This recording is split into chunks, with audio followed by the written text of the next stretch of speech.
Welcome back to the days. Today we will dive into the gripping saga surrounding Chad DiMera's alarming health crisis. In the bustling world of Salem, where alliances shift like sand and secrets simmer beneath the surface, Chad DiMera finds himself in a perilous predicament that has fans on the edge of their seats. What started as a simple act of kindness, tending to the ailing cat Green in her moment of vulnerability, has spiraled into a life-threatening ordeal for Chad. Picture this. Chad, ever the devoted friend, stepped in to nurse Cat back to health when she was confined to her home, battling a fierce illness that left her weak and feverish. Little did he know that this compassionate gesture would come back to haunt him in the most dramatic way possible. The trouble began innocently enough during Cat's recovery. In a moment of gratitude and unspoken affection, she leaned in for a spontaneous kiss, a spark of connection that fans have been buzzing about for weeks. But that tender exchange carried an unintended consequence: the transmission of her stubborn germs. Now, Chad is the one laid low, his body racked by symptoms that have escalated far beyond a mere cold. Spoilers hint at a severe infection taking hold, one that attacks his system with relentless force, leading to high fevers, debilitating fatigue, and a cascade of complications that could prove fatal if not addressed swiftly. As the storyline unfolds in Wednesday's episode, Chad's condition takes a dark turn. Imagine the DiMera mansion, usually a hub of intrigue and power plays, transformed into a makeshift sick room. Chad, typically the picture of strength and resolve, is now confined to his bed, his once vibrant energy sapped by this insidious illness. Doctors in Salem General Hospital are on high alert, warning of potential complications like organ strain and respiratory distress, which could push Chad to the brink of death in the worst-case scenario. Invented twists add layers to the drama. Perhaps a rare allergic reaction to medication exacerbates his symptoms, or an underlying family health history, tied to the DiMera legacy of hidden ailments, comes into play, making his recovery even more uncertain. Enter Cat Green, the unexpected heroine in this tale of reversal. Having just recovered from her own bout with the same bug, Cat steps up without hesitation, donning the role of caregiver with a mix of determination and tenderness. She's there to monitor his vitals, administer fluids, and offer words of encouragement, all while navigating the emotional undercurrents between them. This isn't just about nursing. It's a pivotal moment that deepens their bond, forcing Chad to confront his vulnerabilities and Cat to prove her loyalty. Fans speculate that her presence could be the key to his survival, injecting hope into what feels like a dire situation. Delving deeper into the invented elements that enrich this plot, consider how Chad's illness intersects with broader Salem dynamics. His weakened state leaves the DiMera empire vulnerable, with rivals like E.J. DiMera circling like vultures, ready to seize control amid whispers of corporate sabotage. Meanwhile, Chad's children, Thomas and Charlotte, add heartbreaking poignancy.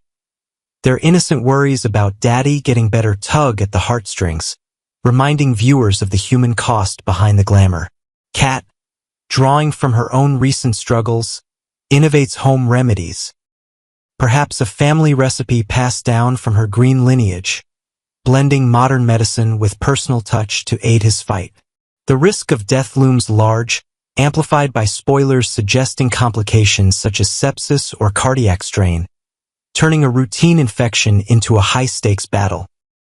In one imagined scene, Chad experiences a fever-induced hallucination, reliving past traumas like the loss of his beloved Abigail, which not only heightens the emotional stakes, but also provides flashbacks that recap key moments for longtime viewers. This narrative device underscores the theme of mortality, a staple in Days of Our Lives, where no character is truly safe from the Reaper's grasp. Yet, amidst the peril, there's a silver lining in Cat's unwavering support. Her actions go beyond duty. They reveal a growing affection that could blossom into something more once Chad pulls through. Spoilers tease that her care might include late-night vigils and heartfelt confessions, strengthening their connection and setting the stage for future romantic entanglements. It's a classic soap opera reversal. The cared for becomes the caregiver, weaving threads of reciprocity and resilience into the fabric of their relationship. As Chad teeters on the edge, the question on everyone's mind is, will he succumb to these dire complications, or will Kat's intervention snatch him from the jaws of death? This arc masterfully blends suspense with sentiment, keeping audiences hooked. Tune in to see if Chad defies the odds, emerging stronger, or if Salem must brace for yet another tragic loss. The drama in Days of Our Lives never ceases to amaze, proving once again why it's a cornerstone of daytime television. Stay with us for more updates on this riveting storyline. Amy does it again. A heartfelt encounter in the town square. Oh, dear readers, if you've been following the twists and turns of life in our little town, you know that family dramas can simmer like a pot on the stove, ready to boil over at any moment. And that's exactly what happened the other day in the bustling town square, where the air was filled with the sweet scent of blooming flowers from the nearby gardens and the chatter of folks going about their morning routines. It was one of those sunny days that promised new beginnings, but for Sophia and her mother, Amy, it turned into a roller coaster of emotions, old memories, and surprising revelations.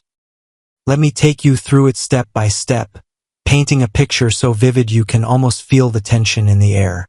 It all started with Sophia standing there in the square, her phone pressed to her ear as she spoke to her friend Melinda. Sophia, you see, is a young mother who's been through quite a lot lately.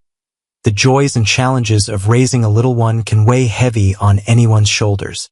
She was telling Melinda about Tate, who had expressed a strong desire to see the baby.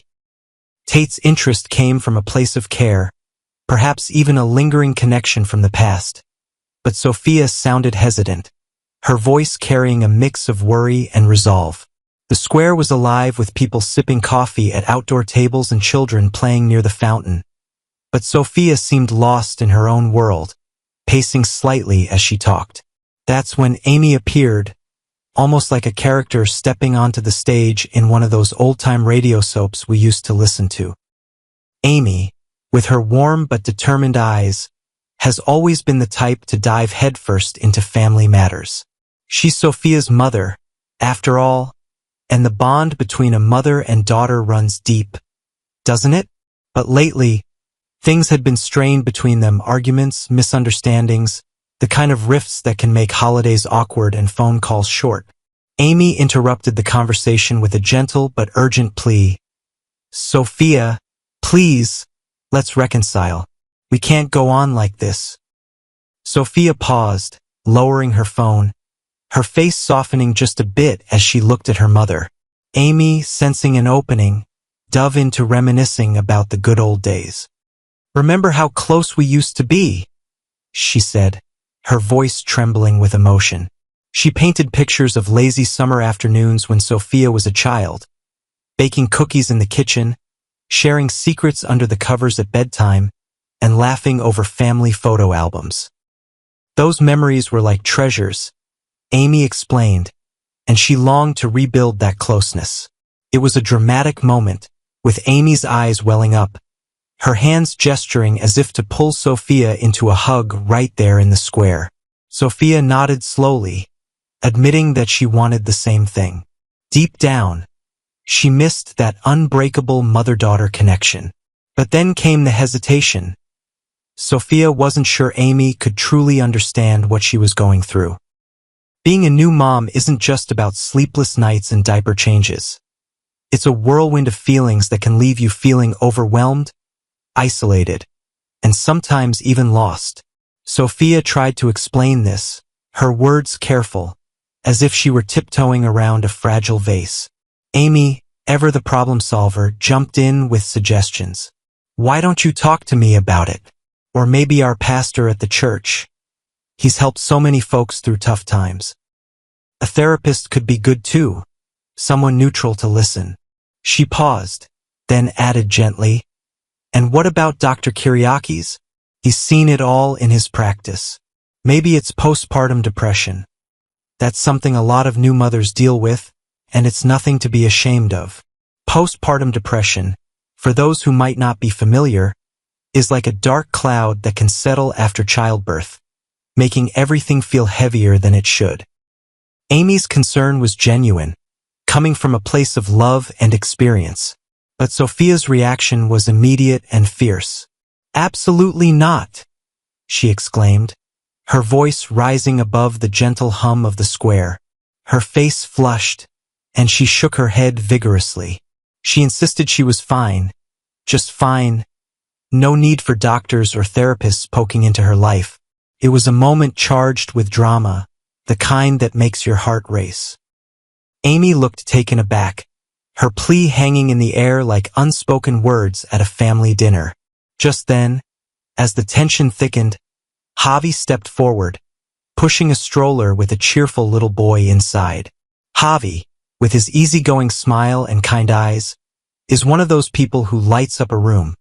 But today he was stepping into a storm. The child in the stroller was Tesoro, affectionately called Little T by those who know him. Amy's eyes widened in recognition. She had seen Little T before, during a jury selection process where he was with Leo, another familiar face in town. But what really made Amy nearly clutch her pearls, that's an old expression for being utterly shocked, was realizing that Tesoro had two adoptive fathers. In her generation, family structures were often more traditional, and this modern setup caught her off guard. Javi, sensing the surprise, chimed in cheerfully, "Actually, he has three." His words hung there, adding another layer to the unfolding scene. 3 fathers? It was a revelation that spoke volumes about how families have evolved, blending love in ways that defy the old norms. Amy forced a smile, trying to compose herself. "That's progress," she said, her voice polite but laced with a hint of unease. "Progress, indeed. Our world is changing, and it's all about love at the end of the day, isn't it?" Javi kept smiling, his tone warm and reassuring. "It's wonderful to have a loving home," he said, emphasizing the word loving, as if to bridge the gap. He described briefly how Tesoro was surrounded by care from all sides: playtime in the park, bedtime stories, and endless hugs. It was a beautiful picture, one that highlighted the joy of non-traditional families. But the tension in the air was palpable, like a storm cloud hovering. Sophia, ever the peacemaker in this moment, cut through the awkwardness with a practical suggestion. "Mom, why don't we go out for breakfast? Just you and me." It was her way of diffusing the situation, steering things back to simpler ground pancakes and coffee, perhaps, where they could talk without interruptions. Before they walked away, Amy's expression softened as she gazed at little Tesoro. "He looks just like your older brother when he was a child," she murmured, a nostalgic smile creeping onto her face. It was a tender observation, connecting the past to the present, reminding everyone of the family ties that bind us through generations. Sophia, perhaps eager to end the encounter on a lighter note, hurried her mother along, linking arms as they headed toward the nearby diner. As they disappeared around the corner, Javi's smile faded quickly, replaced by a thoughtful frown. What thoughts were swirling in his mind? Relief that the moment had passed? Concern for Sophia? Or maybe a quiet reflection on how families, in all their forms, navigate these choppy waters. This encounter in the town square was more than just a chance meeting. It was a dramatic snapshot of life's complexities, the push and pull of reconciliation, the shock of modern changes, and the enduring power of love. Amy, true to form, had stirred things up again, but perhaps that's what makes her so endearing. She's persistent, heartfelt, and always fighting for her family. For those of us over 65, who've seen our share of family ups and downs, this story reminds us that healing takes time, understanding, and sometimes a good breakfast chat. Who knows what the next chapter will bring? Stay tuned. Friends, life's soap opera never truly ends.